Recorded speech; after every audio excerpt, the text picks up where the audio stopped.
Bom, meu nome é Alessandro Martins Silveira, eu tenho 35 anos, eu sou advogado. Meu nome é Carol, eu tenho 22 anos, moro aqui em Curitiba e o meu primeiro contato com as drogas foi aos 11 anos. Minha história é uma história maravilhosa e triste ao mesmo tempo, né? Muito triste, na verdade. Em casa eu tinha algumas bebidas e eu comecei a experimentar. E eu comecei a experimentar não só a bebida, mas eu também comecei a experimentar o cigarro, pela curiosidade de adolescente mesmo. Porque o grande problema do Brasil não é realmente em termos percentuais, não são as drogas ilícitas. Maconha, cocaína e crack, não. É o álcool.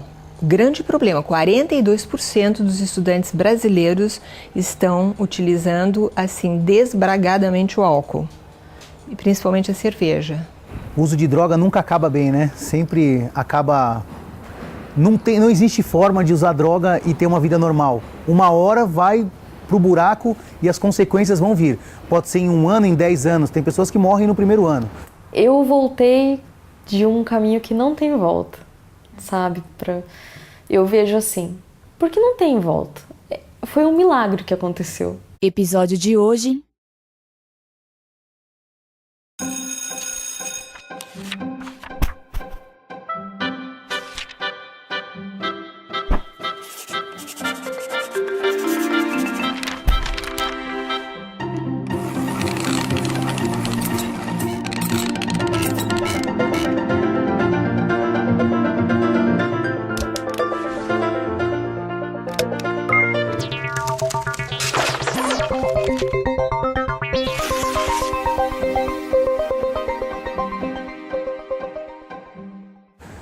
Eu nasci em uma família maravilhosa, sempre tive tudo, né?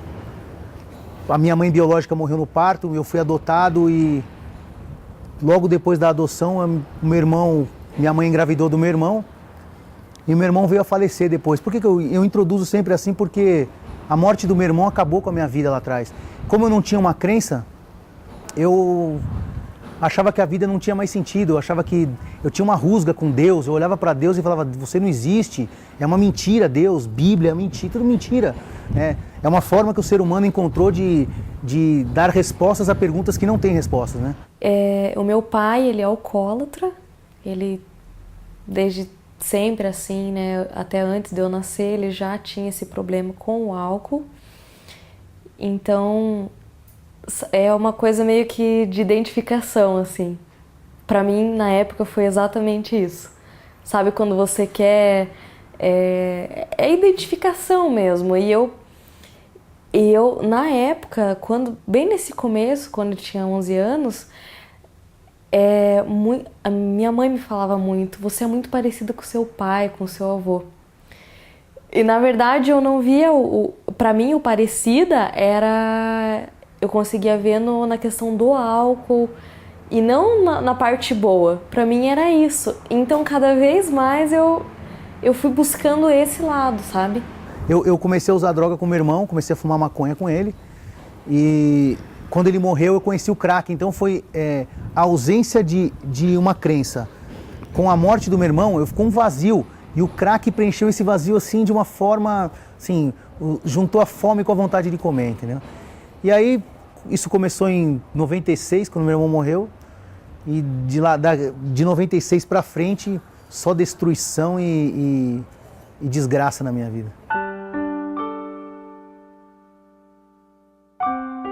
Ele já não tem nome, mas este é o seu endereço. Neste lugar, a nuvem de fumaça se confunde com a de gente. E para quem vive à margem da sociedade, o meio-fio funciona. É fato que quem dá o primeiro trago nem sempre acaba aqui, mas tampouco imagina que um dia como este possa chegar. Na busca pela tal sensação que alucine a mente e intoxique o espírito, muitos se perdem no caminho das drogas. E o que é pior, entram por ele cada vez mais cedo. O primeiro contato com as drogas, ele é cada vez mais precoce. Olha, aos 15 anos eu comecei a fazer o uso da droga, né? E eu lembro que nessa fase, aos 15 anos, existia a imaturidade, não tinha maturidade para poder esconder isso. Era muito imaturo. Então, assim, eu tentava, mas a família conhece os seus, né? Então, só no olhar que não direcionava para eles já percebiam que alguma coisa de errado estava acontecendo. A orientação da família era sempre essa. Ao terminar a aula, volte para casa, tome um carro e venha direto. Né? E eles sabiam o que poderia acontecer. Mas o jovem quer descobrir, quer se envolver, quer estar ali na atividade, né, dinâmica, aquela coisa gostosa. Então, algumas vezes eu até ignorava a orientação da família. A progressão é assim, álcool e tabaco. Dá uma abertura sempre com pressão de grupo, porque às vezes o adolescente, ao começar, ou a criança, ela até nem quer, mas ela quer fazer parte de um grupo. Então, ela, para se enturmar, ela acaba fazendo tendo aquela entrada para fazer. Às vezes ela não gosta, ela acha amargo, sei lá o quê, até nem acha interessante, mas ela faz uso para não sair, para ser aceita no grupo. Eu lembro que um dia um amigo de classe me fez uma oferta muito tentadora. Ele chamou para jogar um futebol na praia. Ali, então, nós descemos. Quando chegamos, já tinha outros jovens. E ali, depois que terminou a atividade, eu lembro que um dos jovens tinha drogas e ele pegou e usou. Depois passou para o colega da classe. Aquilo foi um absurdo para mim. Fui para casa, não consegui parar de pensar, né? No dia seguinte, voltei à escola e ele me trouxe a mesma oferta. Eu pensei o seguinte, eu posso descer com ele para poder jogar. Mas a ideia não era essa, né? A curiosidade, eu queria experimentar, eu queria saber o que ele sentia após o uso, o efeito que trazia a droga. Então, tantas coisas me vieram à mente. A curiosidade, ela pode vir sem que exista o sofrimento, simplesmente pela curiosidade de experimentar, de ter novas sensações, de transgredir as regras, de ir contra os pais, movimentos que são bastante normais da adolescência e que o uso de drogas pode estar a serviço disso. O que mais leva o jovem para o uso de drogas é a curiosidade. Ele quer entrar em novos conhecimentos e aventuras. Principalmente é isso. Eu fui com ele, cheguei lá, os jovens estavam, tudo aconteceu como o dia anterior. Jogamos a bola, ao terminar, o mesmo jovem colocou droga no papel e ali usou. Depois que passou, chegou no colega da classe. Meu coração pulsava forte, eu tinha medo alguém da família aparecer, eu tinha medo alguém da escola aparecer, alguém da vizinhança, né? Mas eu não tinha vontade de sair, eu queria ver, eu queria matar a curiosidade. E o interessante é que naquele dia me veio coragem para tomar a droga e fazer o uso dela. As outras drogas, claro que elas vêm mais tarde, mas a gente sabe que cada vez mais cedo, né? Embora a maconha, a cocaína, as pessoas quando vão experimentar já sejam um pouco mais velhas, ainda é muito cedo, né? O tabaco é por volta dos 11 anos que as crianças vão experimentar o primeiro cigarro, então é bastante precoce. O onde a gente não tem uma regra, né? Então todo lugar pode ser lugar, né? Depende, claro que depende muito do contexto social em que a pessoa vive, se naquela vizinhança que ela mora tem tráfico, se não tem, se na escola tem traficante vendendo, se não tem. Então isso é muito variável. Eu me tornei um jovem dependente da droga, não conseguia mais viver sem a droga, sabe? Comecei a vender as coisas que tinha para sustentar o vício. E, consequentemente, o rendimento escolar vai lá para baixo, né? Não tinha mais vontade alguma de ir à escola. Eu lembro que eu recebia ainda visitas. Nossa! Existia um monitor lá na escola adventista, no bairro da Liberdade, que ele era amigo e vizinho. Então, quando ele soube da situação, ele foi até a nossa casa conversar, sabe? A gente percebia amor, interesse, para tentar mudar a história. No início, ele não experimenta sozinho. Tanto que a minha dissertação era os melhores amigos. Inclusive, você não tem droga na galera. Você tem nos melhores, porque galera não é a mesma coisa que amigo. Galera é um grupo que se reúne para fazer uau em estádio. Entende? É para zoar, como eles dizem. Amigo é o que confidencia. Então, o que eu percebi no grupo? Eles fazem uso com os melhores amigos porque, como a droga é contravenção, o melhor amigo acoberta. Tanto que nos Estados Unidos, em alguns estados americanos, quando eles prendem o jovem, eles vão atrás do melhor amigo. Entende? Então, essas são algumas características interessantes. Ele não vai sozinho. Inicialmente, ele tem uma galera que ele faz o uso. Depois que ele se torna dependente, aí a trajetória é solitária. Quando ele entra para cocaína, por exemplo, ele fica mais só vivendo única e exclusivamente para conseguir droga e ter acesso e se drogar. No começo era, né, aquela galera, vamos usar junto, vamos pra festa junto, vamos pra balada, pra rave, né, envolvida com todo o pessoal. Só que à medida que eu fui entrando mais de cabeça, assim, os amigos diminuíram. Eu andava com 3 amigos, para ser bem específica, que foram os amigos que usavam pó já e crack. E era a gente, né? Era eu e esses 3 amigos. A gente foi pro crack, só que assim, até quando eu entrei mais fundo, né, no vício mesmo, todo mundo parece que se afastou. Então, era aquela coisa mesmo, não era mais por diversão, era por precisar usar a droga. Dependência. Condição do não livre, contrário de autonomia. Dependente é aquele que tem dificuldade de se desligar de algo por causa de uma força maior do que a da vontade, a do hábito.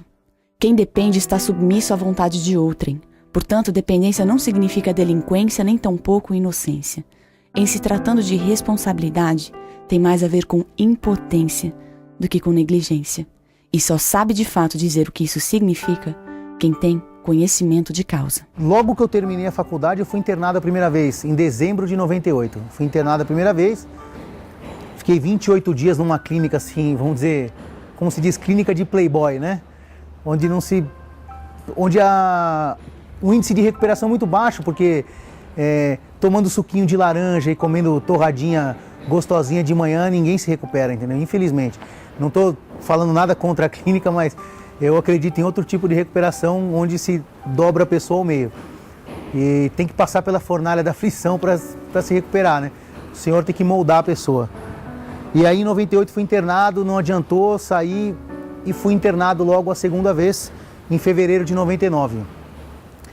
Depois em 2006 eu fui internado outra vez e assim, a coisa mais espetacular do mundo é que eu fui nos maiores médicos, eu fui nos melhores médicos de São Paulo, um dos melhores do Brasil, assim, uma das especialistas chama Ana Cecília Marques, você lembra até o nome dela, é da Unifesp, e ela tem uma tese, o pulmão do crack, ela defendeu a tese em Copenhague, ela é super conceituada, mas um dia eu fui no consultório dela, ela olhou para mim e falou assim: Alessandro, você precisa vir aqui amanhã de manhã limpo.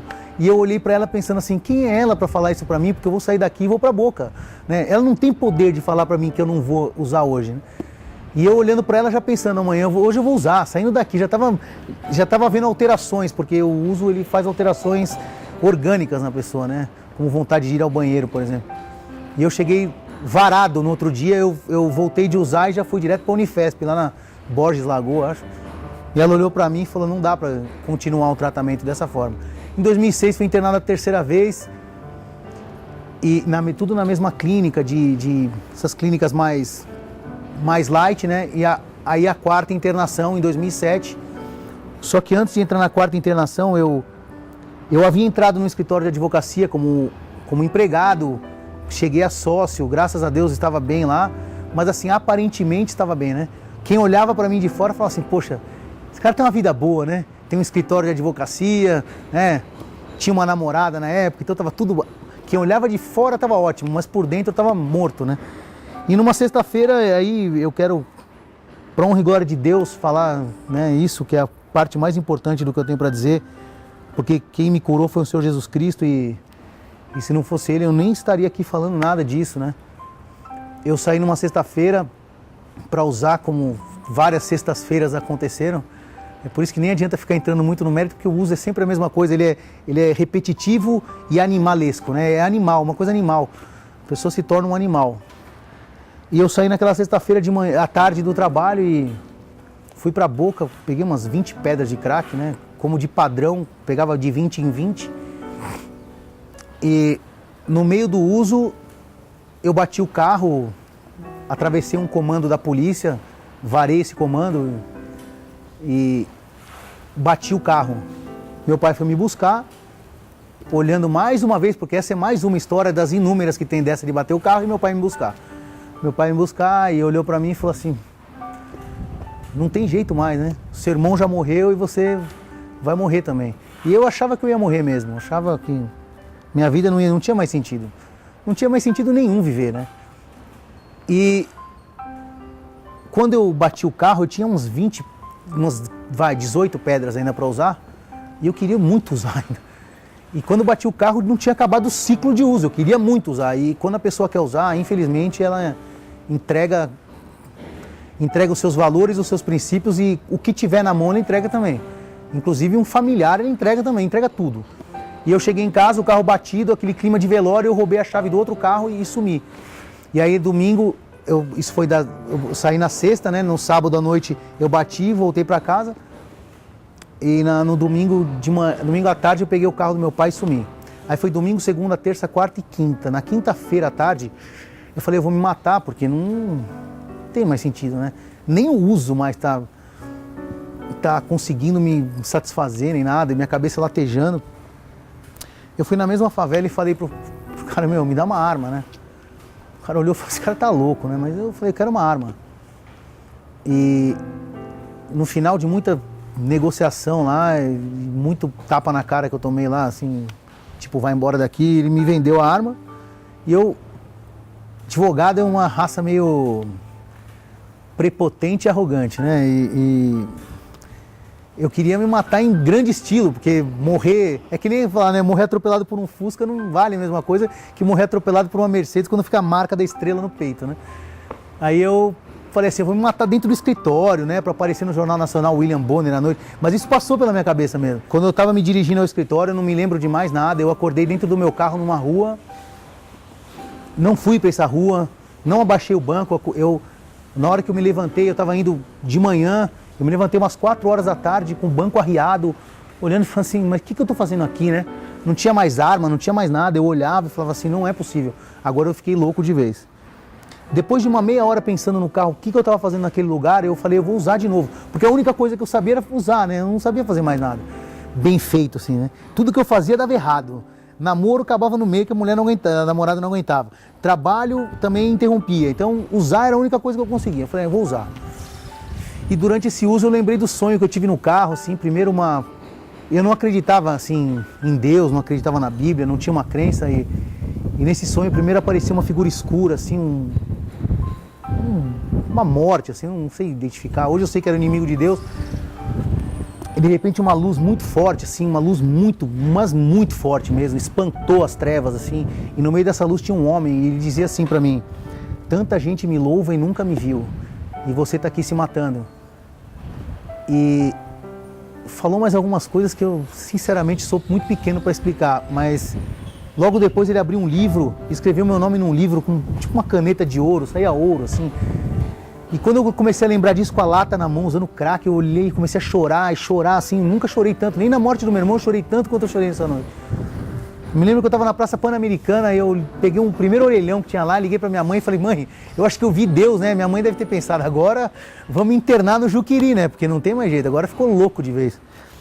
E eu tinha um advogado que trabalhava para mim na época, que ele era cristão, e eu ia discutindo com ele às vezes pro Fórum João Mendes ou qualquer outro fórum. Ele dizia para mim assim, Alessandro, Deus tem um plano na sua vida e Deus vai mudar a sua vida. Eu falava, que Alan, que Deus, rapaz. Você acredita em cobrinha que fala em Éden? Isso é tudo mentira. E depois de ter visto aquilo, eu falei assim, a única pessoa que vai acreditar em mim é o Alan, porque ninguém vai acreditar em mim. Se eu falar pro meu pai, ele vai achar que eu tô louco. Se eu falar pra minha mãe, ela vai achar que eu tô louco. Qualquer pessoa vai achar que eu tô louco. Eu liguei pro Alan 3h30, 4 horas da manhã e a gente ficou até umas 7 horas da manhã no telefone. Ele falou, eu tinha certeza que isso ia acontecer com você, né? Logo depois disso Graças a Deus que isso aconteceu. Depois disso eu achei que eu estaria curado, né? Falei assim, agora eu tô curado, porque eu vi uma coisa sobrenatural, algo muito fantástico. E eu voltei a usar e aí o Senhor deixou claro na minha vida que Ele vem até resgatar. Ele vai buscar onde tiver. Mas depende de nós a cada dia nos mantermos no caminho dele, porque não adianta ficar se apegando em algo do passado. É todos os dias uma manutenção diária e não esquecer que Deus é o Senhor da minha vida, que o Senhor Jesus, Ele me salvou. E aí depois disso eu fui internado a 4ª vez na fazenda do Senhor Jesus em Campinas. Ali sim, tratamento de 6 meses, acorda às 5h30 da manhã com a sirene, entendeu? Se pisar fora, pega 1 hora de enxada a mais por dia, entendeu? Pega enxada, lava prato, lava banheiro, faxineiro, tudo que acaba com eiro eu era. Lavava panela, e se a panela não tivesse bem areada, 1 hora a mais de enxada, que era punição, 1h10 ainda. Esses 10 minutos às vezes era o que mais, às vezes a 1 hora de enxada, mas os 10 minutos não passavam. 6 meses lá, voltei e recaí de novo. Aí eu falei assim, não sei mais o que vai acontecer, né? Eu acho que o estigma ligado à dependência química, ele é muito grande, né? Eu particularmente acho que essa é uma questão muito subvalorizada, até na psiquiatria, até dentro da dependência química. Eu acho que, principalmente no meio médico, que é o meio qual está mais ligado, fala-se muito pouco sobre o estigma que o dependente enfrenta, né? Então essa ideia da pessoa com falta de caráter, falta de vergonha na cara, da pessoa que usa porque quer e a hora que quiser para, isso ainda é o mais prevalente, né? Foi feita uma pesquisa há mais ou menos 4 ou 5 anos aqui no Brasil e a maioria da população brasileira encara a dependência de cocaína como uma falha de caráter, né? Quando a gente sabe que não é assim, né? Que é uma doença, precisa de tratamento, precisa de um cuidado. Quando eu saí dessa internação, eu ainda fiquei um período bem, só que quando eu saí, meu sócio falou tchau pra mim. Aí eu pensei, puxa vida, depois de tudo ainda tem que procurar emprego, né? Coloquei meu currículo numa coisa de internet aí que procura emprego e fui parar numa empresa em que havia uma meditação pela manhã. Quando eu entrei tinha um rapaz com a Bíblia aberta na mão assim, eu falei assim, nossa, eu vim para uma empresa, eu vim para uma igreja e outra, né? Foi Deus que me trouxe aqui, graças a Deus. Sentei, fiquei quieto, fiquei ouvindo e comecei a recair, pensei, puxa, agora, né? Palavra que veio na minha mente, né? Esses crentes vão me pôr tudo pra fora, né? Quem que gosta de um cara que usa crack? Ninguém gosta. Já não aguento mais, eu já tinha matado 30 tias, 5 avós, porque tem que mentir muito pra manter o uso, né? Você falta 3 dias, como é que você falta 3 dias? Você mente que morreu não sei quem, que você precisa ir viajar, sua mãe liga, minha mãe ligava, não sei. Então era só mentira. E na primeira que eu faltei, eu falei, não vou mentir mais, pai. Eu vou lá e falo a verdade. Já chego pro Marco lá e falo assim, Marco, é o seguinte, meu... sou usuário e já me manda embora agora, que é melhor, porque aí não fica criando um vínculo mentiroso. Eu fico mentindo pra você, você finge que acredita e a gente vai indo, então eu sou dependente químico, pode me demitir. Ele falou assim, não, eu vou com você até o final. E assim, só mais uma coisa muito interessante, né, que uma das primeiras reuniões que eu fiz na empresa, tinha falecido um senhor do IAE aqui em São Paulo, e ele tinha deixado uma conta bancária, não tinha bens, era só uma conta bancária. E o Marco entrou no jurídico e falou assim, você que é o civilista, né? Então vem aqui. Eu fui na reunião lá, não, o que tem que fazer, né? Deixou a conta bancária. Falei, o pedido de alvará, o juiz libera rapidinho, das ações mais fáceis que tem para fazer, né? Alguns meses depois, o filho desse senhor foi lá no escritório e eu, naqueles dias atribulados, tava meio, né, que às vezes dá algumas alterações, né? Muito estresse e tal. E eu comecei a xingar ele em pensamento, falei, poxa, o que esse cara quer comigo, né? Já liberei o valor, tal. Chamei o outro advogado, falei, vamos lá na sala de reunião, já pega, já libera, eu tinha que ir para terapia, né? O Marco estava pagando terapia para mim. Quando eu cheguei na sala de reunião, ele estava com uma caixa de livros da senhora White, né? Conectado com Jesus, alguma coisa assim, uma caixa assim, com espírito de profecia. Ele falou assim, não, eu só vim te dar um presente, né? Ele acabou comigo, porque eu, né, tava gritando um pensamento, falando para ele, e ele me deu a caixa. Mal sabia ele, eu liberei uns R$1.000 e poucos que tinha numa conta bancária, e esse homem me deu o maior presente da minha vida, assim, espiritual, que foi esses livros, né? Depois eu comecei a recair de novo e o Marco olhou para mim e falou assim, olha, ou você se interna de novo lá na fazenda do Senhor Jesus, ou você tá fora. E eu Pensei, mais 6 meses lá pegando enxada, não aguento. Arrumando cerca, fincando morão, limpando banheiro sujo, nossa senhora. Aí não tinha saída, falei, vou, né? Eis-me aqui, envia-me a mim mesmo, eu vou lá, fazer o quê? Fica mais 6 meses preso, vai. Aí limpando banheiro, E eu levei esses livros para internação e eu li quase todos, não vou dizer que eu li todos que eu vou estar mentindo, mas eu li quase todos antes de me batizar. Voltei, eu fui internado no dia 12 de dezembro de 2008. De lá para cá, assim, minha vida é completamente outra. Tem dificuldades? Lógico que tem.